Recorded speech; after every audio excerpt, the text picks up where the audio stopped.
Today you will be creating a coil pot. This is an ancient form of pottery. Native Americans in this country used to roll coils and then smooth the sides of the pot and paint them to make useful plates, bowls, and jars. I'm going to teach you how to roll coils, how to build up a pot and correctly attach clay, and you can add all kinds of decorations. The materials at your seat are a slab of clay, a toothbrush, a stick for carving, and a cup of water or wet clay called slip. I'm going to play these directions a little at a time, and you will follow along afterwards. Your first job is to take your stick, trace around the circle for your base. Trace lightly at first, and then trace darker to cut it out completely. Then dip your fingers in your watery slip and go around the edges of your clay to smooth it. Step 2, time to roll our coils. A coil is like a clay snake. Grab a chunk of clay, squeeze it in your hand until it's a little bit long, and then put it on your mat. Then start to roll it with your fingers, starting in the middle and pushing out. Keep doing this until it gets thinner.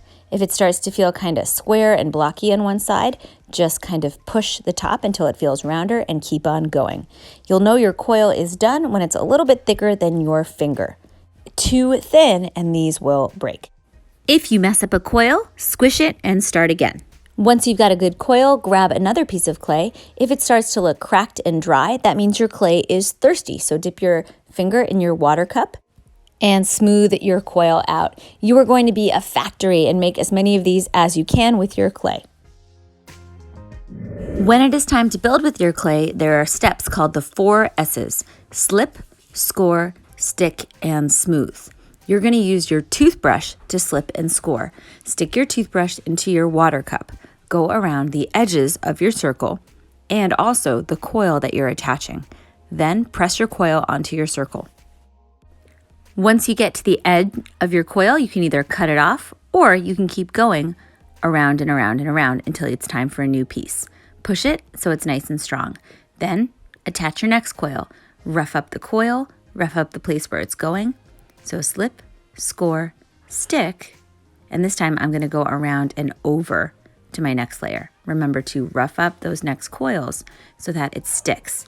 If you don't do this step, it could break in the kiln and you'll just have a pile of spaghetti.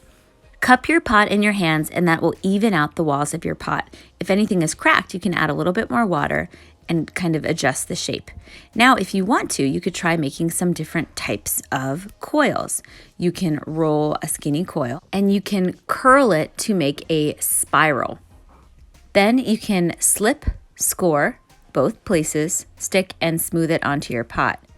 Other shapes you can make are a teardrop, a bead, which is just a ball, or a snake.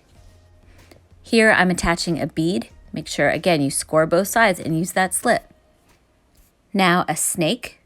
Just get that coil, maybe a little skinnier than your other ones. And attach. Fill in any empty spaces with little beads or coils, and when you're happy with your design, smooth it out and use your hands to really kind of squeeze and compress your clay so that it's nice and strong.